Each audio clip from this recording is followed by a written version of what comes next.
అసలు మన ఆంధ్రప్రదేశ్లో ఏం జరుగుతుందో, అసలు ఎవరు ఏమవుతారో, అసలు ఎవరిని గౌరవించాలో, అసలు ఎవరిని సన్మానించాలో, ఎవరిని ఆహ్వానించాలో ఇది తెలియని పరిస్థితి ప్రస్తుతం ఆంధ్రప్రదేశ్లో కూటమిలో భాగంగా ఉన్నటువంటి తెలుగుదేశం నెలకొన్న దారుణమైన పరిస్థితి. స్వయంగా ఇద్దరు మంత్రులు ఓ ఎంపీని అవమానించారు, అది మహిళా ఎంపీని. మరి ఇంత దారుణంగా అవమానించి వాళ్ళు సాధించేది ఏమిటి? పార్టీ కోసం, అధికారంలో రావడం కోసం ఎంతో కష్టపడినటువంటి కార్యకర్తల కష్టంతో ఈ యొక్క పీఠంపై కూర్చున్నటువంటి అధికారంలో కూర్చున్నటువంటి నేతలకు ప్రస్తుతం తమ పక్కన ఉన్న వాళ్ళు, కొత్తగా పార్టీలోకి వచ్చిన వారు, పార్టీలో గెలుపొందిన వారు, జూనియర్స్ కొందరికి అసలు మింగుడు పడడం లేదన్న విషయం ఇప్పుడు స్పష్టమవుతుంది. ఇది ఎక్కడో కాదు, ఆంధ్రప్రదేశ్లోనే జరుగుతుంది. ఎక్కడ రాజకీయాలైనా రకరకాలుగా మార్పులు చేర్పులు ఉంటాయి, సహజం. కానీ గెలిచిన వారు అందరినీ కలుపుకొని పోవాలి. అధికారంలో ఉన్నవారు సైతం అధికారంలో లేని వారిని, పార్టీ కోసం కష్టపడిన వారిని వారిని గుర్తించి వారికి తమ వంతు సహకారం అందించాలి. ఇది సహజంగా అన్ని చోట్ల జరిగేదే. కానీ ఇక్కడ మాత్రం పరిస్థితి తేడా ఉంది.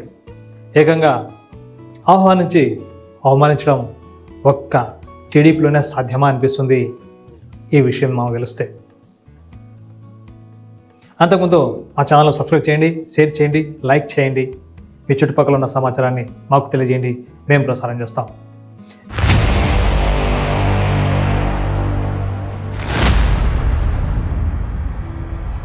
ఇక విషయానికి వెళ్తే,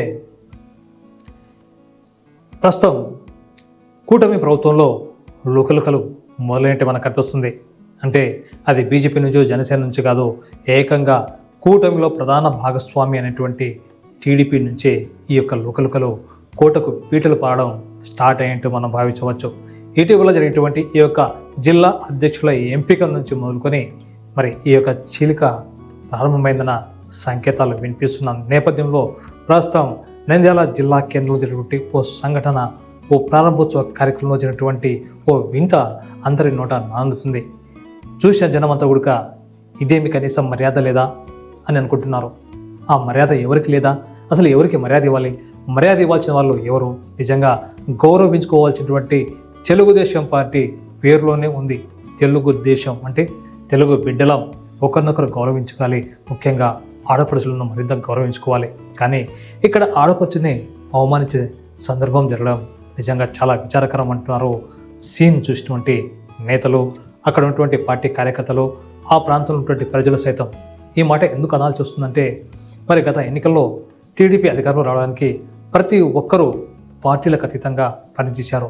కూటమిలో బీజేపీ, జనసేన ఉన్నప్పటికీ కేవలం అధికారంలోకి కూటమి రావాలి, సీఎం చంద్రబాబు కావాలి అనే ఉద్దేశంతో ఈ యొక్క కూటమిలోకి రావడం జరిగింది. కానీ అధికారంలోకి వచ్చిన తర్వాత దాదాపుగా 7.5 అయిన తర్వాత కూడా ఇప్పటి వరకు తెలుగు తమ్ముళ్ళు కాస్త కూడా సంతృప్తిగా లేరన్న విషయాన్ని అధికార పార్టీ నేతలకు చేరడం లేదు, అర్థం చేసుకోవడం లేదు. మరి ఇదే విధంగా ప్రస్తుతం నంద్యాల జిల్లా కేంద్రంలో ఉన్నటువంటి గోస్పాడ్ మండలం యాలూరు మేజర్ పంచాయతీలో జరిగినటువంటి ఆసుపత్రి, కమ్యూనిటీ హెల్త్ సెంటర్ ప్రారంభోత్సవం సందర్భంగా జరిగినటువంటి సంఘటన నిజంగా అధికారం అంటే ఇలా ఉంటుందా, రాజకీయం అంటే ఇలా ఉంటుందా అని చర్చించుకునే స్థాయికి ఎదిగిపోయారు మన నేతలు. ఈ నేతలు ఇద్దరు కూడా ఎవరంటే చాలా సీనియర్ నేతలు. పార్టీలో ప్రస్తుతం ఇద్దరు కూడా మరి మంత్రి పదవులు అనుభవిస్తున్నారు. ఒకరు ఎన్ఎండి ఫారూక్ అయితే మరొకరు బీసీ జనార్దన్ రెడ్డి. మరి ఈ యొక్క ఆసుపత్రి ప్రారంభోత్సవానికి ఎంపీని సైతం ఆహ్వానించారు. అలాగే మండలంలో ఉన్నటువంటి కార్యకర్తలు, అలాగే నాయకులు, అలాగే సర్పంచులు, వార్డు మెంబర్లు, అలాగే మాజీ ఎమ్మెల్యే భూమా బ్రహ్మారెడ్డి సైతం ఈ యొక్క కార్యక్రమానికి ఆహ్వానించారు. అయితే ముందుగా అనుకున్న మేరకు, పార్టీకి సంబంధించినటువంటి సమాచారం మేరకు, అంటే మనకున్న సమాచారం మేరకు 12:30 గంటలకు తాను యాలూరు గ్రామానికి వస్తున్న విషయాన్ని మరి ఎంపీ బైరెడ్డి శబరి గారు చెప్పారంట. అయితే ఈ విషయం తెలుసుకున్నటువంటి మరి మంత్రులు, ఇద్దరు రాష్ట్ర స్థాయి మంత్రులు బీసీ జనార్దన్ రెడ్డి, ఎన్ఎండి ఫారూక్ ఏకంగా ఎంపీ గారు ఈ యొక్క ప్రారంభోత్సవ కార్యక్రమానికి రాకముందే ఆసుపత్రిని ప్రారంభోత్సవం చేసి రిబ్బన్ కటింగ్ చేసేశారు ఆనందంగా. అంతవరకు బాగానే ఉంది. ఏదో సమయాభావం వల్ల ఉందో, లేకపోతే మరి ఇబ్బంది కారణంగా, లేకపోతే మరి సాంకేతిక కారణంగా ఎంపీ గారు రాలేరు అన్న సమాచారం ఉంటే రిబ్బన్ కట్ చేసుకోవడం, ప్రారంభోత్సవం జరుపుకోవడం సర్వసాధారణం. కానీ ఇక్కడ ఎంపీ గారు వస్తున్నారు, నంద్యాల జిల్లా కేంద్రంలో ఉన్నారు, మరి కొద్దిసేపట్లో మరి ఆసుపత్రి ప్రారంభోత్సవానికి వస్తున్నారన్న విషయం తెలిసి కూడా ఈ ఇద్దరు సీనియర్ మంత్రులు ఆధ్వర్యంలో ఈ యొక్క ఆసుపత్రి ప్రారంభోత్సవం జరిగింది. దాదాపుగా 5 కోట్ల రూపాయలతో ఈ యొక్క ఆసుపత్రిని అలంకరించి మంచిగా అభివృద్ధి చేశారు. అంతా బాగుంది. కాకపోతే ఎంపీని ఆహ్వానించి ఎంపీ ఆసుపత్రి వరకు రాకముందే ఈ ప్రారంభోత్సవం ఎందుకు చేశారు, మంత్రులు ఈ విషయాన్ని ఎందుకు పట్టించుకోలేదు, అంటే మహిళా ఎంపీని అవమానించాలని ఉంది అనుకున్నారా అన్న అభిప్రాయం కార్యకర్తల్లో వ్యక్తమవుతుంది, అభిమానుల్లో కూడా వ్యక్తమవుతుంది, టీడీపీ నాయకుల్లో వ్యక్తమవుతుంది. అక్కడ ఉన్న టీడీపీ నేతలు, ముఖ్యంగా మహిళా టీడీపీ నేతలుగా ఇదే విషయాన్ని చర్చించుకోవడం జరిగింది. ఎందుకంటే అసలు ఎంపీ గారు వస్తారా తెలుసు, అక్కడ శిలాఫలకంపై ఎంపీ పేరు సైతం ఉంది. ఎంపీ కార్యక్రమం సంబంధించి 2 రోజుల ముందుగానే మీడియా కూడా సమాచారం ఇచ్చారు, పలానా రోజులు ఎంపీ గారు అందుబాటులో ఉంటారన్న విషయాన్ని. కానీ ఈ విషయానికి సంబంధించి మాత్రం మరి ముఖ్యంగా ఆసుపత్రి ప్రారంభోత్సవంలో మాత్రం మరి ఇద్దరు మంత్రులు మరి ఎందుకు ఎంపీని పక్కన పెట్టారా అన్న ఆలోచన కార్యకర్తల్లో కలుగుతుంది. సాధారణంగా ఏదైనా అభివృద్ధి కార్యక్రమం జరిగితే ఆ అభివృద్ధి కార్యక్రమానికి సంబంధించి విస్తృత ప్రచారం చేసుకోవడం మరి టీడీపీలో మనం చూస్తుంటాం. టీడీపీ అధినేత సైతం అతను చేసుకున్న కార్యక్రమాలను కూడా ప్రచారం చేసుకోవడానికి ఆరాటపడుతుంటారు. ప్రచారంలో నిజాలు ఎక్కువ ఉంటాయి. కానీ ఇక్కడ నిజాలు అన్ని సక్రమంగా ఉన్నప్పటికీ ఎంపీ గారు వస్తున్నారని తెలిసినప్పటికీ మాత్రం ఈ మంత్రులు మరి అత్యుత్సాహంతో రిబ్బన్ కట్ చేసి మమ అనిపించారు. అంటే ఎంపీ ఈ కార్యక్రమంలో పాల్గొనకుండా చేయడమే దీని యొక్క ముఖ్య ఉద్దేశం అన్న భావన నంద్యాల నియోజకవర్గ టీడీపీ కార్యకర్తల్లో ప్రస్తుతం మెదులుతుంది. అదే ఆలోచన రకరకాలుగా మారుతుంది, రకరకాలుగా అర్థాలకు దారితీస్తుంది. ఎందుకంటే మరి టీడీపీ అంటే తిరుగులేని నాయకత్వం చంద్రబాబు నాయుడుది. అలాంటి నాయకత్వంలోనే ముఖ్యంగా ఈ మంత్రులు ఇద్దరు ఓ మహిళా ఎంపీని ఎందుకు ఇలా పిలిచి అవమానించాల్సిన అవసరం ఉందా, ఈ అవమానానికి అసలు నిజంగానే ఈ యొక్క మంత్రులు బాధ్యత వహించాల్సిన అవసరం ఉందంటున్నారు స్థానిక నేతలు, గ్రామస్థాయి నేతలు సైతం. ఎందుకంటే పార్లమెంట్ నియోజకవర్గానికి సంబంధించినటువంటి ఎంపీ, అందులో మహిళా ఎంపీ, గౌరవనీయ ఎంపీ గారిని మరి ఆడపడుచుగా సైతం చూసుకోవాల్సిన బాధ్యత ఈ టీడీపీ నాయకులకు లేదా? అసలు ఈ నాయకులు, ఈ మంత్రులు, ఇద్దరు మంత్రులు మరి కేవలం బైరెడ్డి శబరినే కేవలాన్ని టార్గెట్ చేసుకుని అవమానించడం కోసమే ఈ యొక్క కార్యక్రమానికి ఆమెను రాకుండా చేయాలనే ఉద్దేశంతోనే ముందుగానే ప్రారంభోత్సవం చేశారన్న అనుమానాలు వ్యక్తమవుతున్నాయి. అయితే బైరెడ్డి శబరి ముందుగా చెప్పినట్టుగా 1 గంటకు సమయం ఇచ్చారంట, తను 1 గంటకు అక్కడ చేరుకుంటున్నామని. కానీ 12:30కే శబరి గారు అక్కడికి చేరుకోవడం జరిగింది. కానీ అప్పటికే ఆసుపత్రి ప్రారంభోత్సవంలోని అన్ని బ్లాకులను ప్రారంభోత్సవం చేసి రిబ్బన్లు కట్ చేసినటువంటి ఇద్దరు మంత్రులు, న్యాయశాఖ మంత్రి, మైనారిటీ శాఖ మంత్రి, రోడ్లు భవనాల శాఖ మంత్రి బీసీ జనార్దన్ రెడ్డి, ఎన్ఎండి ఫారూక్ అందరూ కూడా ఈ యొక్క రిబ్బన్ కటింగ్ చేసి హాయిగా కిందికి దిగి వచ్చి కరెక్టు బైరెడ్డి శబరి ఆసుపత్రి లోపలికి వెళ్తుండగానే ఎదురు కావడం జరిగింది. అయిపోయింది ప్రారంభోత్సవం, ఇంకేముంది, అన్నీ అయిపోయినాయని చెప్పారు. కానీ ఇక్కడ కనీసం ఓ మహిళా ఎంపీ ఆసుపత్రి ప్రాంగణానికి వచ్చారు, ప్రారంభోత్సవ కార్యక్రమానికి హాజరయ్యారు. కనీసం ఒక చిన్న ఆలోచన చేసి ఉంటే ఇక్కడ సమస్య ఉండేది కాదు.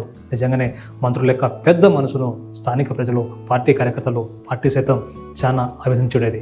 అదేమంటే ఎలాగో ప్రారంభోత్సవం జరిగింది కాబట్టి అందరం కలిసి ఒకసారి మరోసారి చూద్దాం అనేది లోపలికి తీసుకువెళ్ళింటే మహిళా ఎంపీ గారిని కాస్త గౌరవంగా ఉండేది. అంటే ఈ ఇద్దరు మంత్రులు ఒకరికి కూడా ఈ ఆలోచన రాకపోవడం నిజంగా దారుణం. అంటే మేము టీడీపీ నేతల్లో మేమే గొప్ప, మేమే పెద్ద, మా మాట చెల్లుబాటు అవుతుంది, మేము చెప్పినట్టు వినాలన్న సిద్ధాంతాన్ని ఏమన్నా మూట కట్టుకున్నారన్న అభిప్రాయం కూడా ఇక్కడ టీడీపీ కార్యకర్తల్లో వ్యక్తమవుతుంది. అంటే వాంటెడ్లీగా బైరెడ్డి శబరిని ఈ యొక్క కార్యక్రమానికి రాకుండా చేయాలన్న భాగంగానే ముందుగానే ప్రారంభోత్సవం చేసి మమ్మ అనిపించారు అని కార్యకర్తలు, టీడీపీ నేతలు సైతం చర్చించుకోవడం విశేషం. ఇదే విషయాన్ని కొందరు మహిళా నేతలైతే ఇదేం పరిస్థితి, అసలు ఏమి ఇంత అధ్వానమైన పరిస్థితి అన్న విషయం కూడా వాళ్ళ మాటల్లో మనకు కనిపించింది. మరి ఇదే విధంగా మరి బైరెడ్డి శబరి సైతం తన ప్రారంభోత్సవానికి రాకలేదని లేదా తను రాకముందే ప్రారంభోత్సవం చేశారని చెప్పి ఎక్కడ కూడా వాళ్ళెంతో మాట అనలేదు, అనువంత బాధ కూడా పడలేదు. సరే ఎలాగో వచ్చాం కదా, ఓసారి ఆసుపత్రి లోపల చూసేద్దామని చెప్పేసి ఆసుపత్రిలో కొత్తగా ఏర్పాటు చేసినటువంటి అన్ని బ్లాక్లను, అన్ని విభాగాలను మరి పరిశీలించారు.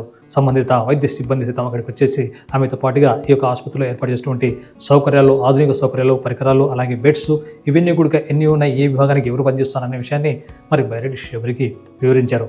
ఒక్కరే ఈ యొక్క కార్యక్రమంలో పాల్గొని మొత్తం ఈ యొక్క ఆసుపత్రిని మొత్తం పరిశీలించి ఆ తర్వాత కిందికి రావడం జరిగింది.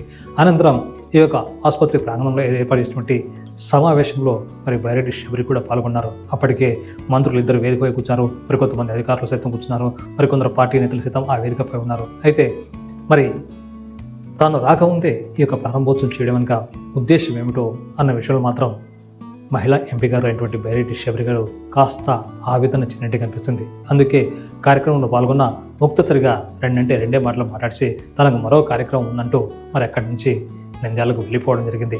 ఈ కార్యక్రమాన్ని ఆ తర్వాత విజయవంతంగా నడిపించారు మంత్రులు ఇద్దరు. అయితే కార్యక్రమం విజయవంతంగా జరిగింది, ప్రారంభోత్సవం అద్భుతంగా జరిగింది, అన్నీ జరిగాయి. కానీ మహిళా ఎంపీని ఎందుకు అవమానించాల్సిన అవసరం ఉంది అన్న విషయం మాత్రం గ్రామ స్థాయిలో నుంచి పార్టీ కార్యకర్తలు ప్రతి ఒక్కరి నోట వినిపిస్తున్న మాట. ఓ ఎంపీ గారు, పార్లమెంటు సభ్యురాలు, సొంత పార్టీ నాయకురాలు, అలాంటి నాయకురాల్ని ఇద్దరు మంత్రులు ఎందుకు పని కట్టుకుని ఇలా అవమానించారు అన్న ఆవేదన ప్రతి ఒక్కరిలో వ్యక్తమవుతుంది.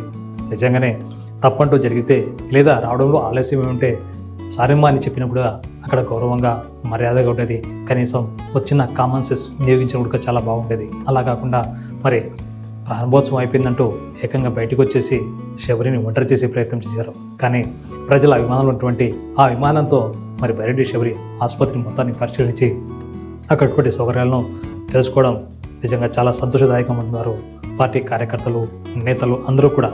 మరి బైరెడ్డి శబరిని అవమానించడానికి గల కారణం ఏమిటన్న విషయం మాత్రం ఇప్పటికీ సస్పెన్స్గా మారింది. మరో విచిత్రమైన విషయం ఏమంటే ఈ బైరెడ్డి శబరి ఎంటర్ అయిన తర్వాత అక్కడ ఉన్నటువంటి మాజీ ఎమ్మెల్యే, నంద్యాల మాజీ ఎమ్మెల్యే భూమా బ్రహ్మానంద సైతం తన వేరే కార్యక్రమం అని చెప్పేసి ఆయన కూడా అక్కడి నుంచి వెళ్ళిపోవడం జరిగింది. అంటే పార్టీ క్యాడర్ను ఉద్దేశపూర్వకంగానే ఈ యొక్క సీనియర్ నేతలు అవమానిస్తారన్న భావన టీడీపీ కార్యకర్తలు, నేతల్లో కూడా ప్రస్తుతం చర్చాంశంగా మారింది.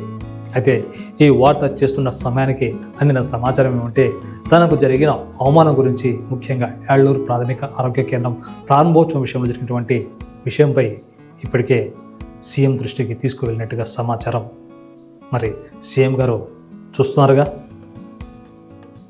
పల్లకి మోసిన కార్యకర్తలు, పార్టీ కోసం కష్టపడిన నాయకులు, ప్రజాభిమానం పొందిన నాయకులను సైతం కొందరు నేతలు ఇలా అవమానించడం సమంజసమేనా అని తెలుగు సమాజం అంతా తెలుగుదేశం పార్టీ అధినేతను ప్రశ్నిస్తుంది.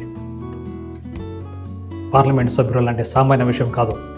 మహిళా ఎంపీ గౌరవనీయంగా చూసుకోవాలి, ఆడపడుచుగా భావించాలి, గౌరవించాలి. అలా గౌరవించకుండా ఇలా అవమానించడం ఏమిటి? అయితే ఇక్కడ మరో విషయం అంటే జనంలో జరిగినటువంటి చర్చ, ఇదే గనక పద్ధతి అంటే ఇలా అవమానించడం అంటూ దివంగత ఉమా నాగిరెడ్డి అంటూ జరిగి ఉంటే ఆ పరిస్థితి మరోలా ఉండేదని చర్చించుకోవడం విశేషం. ఏదైతేనే ప్రారంభోత్సవం జరిగింది, అంతా జరిగింది. కానీ జరగాల్సిన అవమానం కూడా మహిళా ఎంపీ గారికి జరిగింది. ఇది చిన్న విషయం అనుకుంటే పొరపాటే. ఎందుకంటే మహిళల ఆత్మగౌరవం పేరుతో పుట్టిన పార్టీ తెలుగుదేశం పార్టీ. అలాంటి పార్టీలో మహిళా ఎంపీకి ఈ అవమానం ఏమిటి అన్న చర్చ ప్రజల్లోనూ ఇటు పార్టీ కార్యకర్తలను జరుగుతుంది. బాబు చూస్తున్నారా, రాబోయే స్థానిక సంస్థల ఎన్నికలు దగ్గరలో ఉన్నాయి. ఇలాంటి అవమానాలు పార్టీకి బలాన్ని చేకూరుస్తాయా లేదా మీరే తెలుసుకోవాలంటున్నారు పార్టీ కార్యకర్తలు, నేతలు.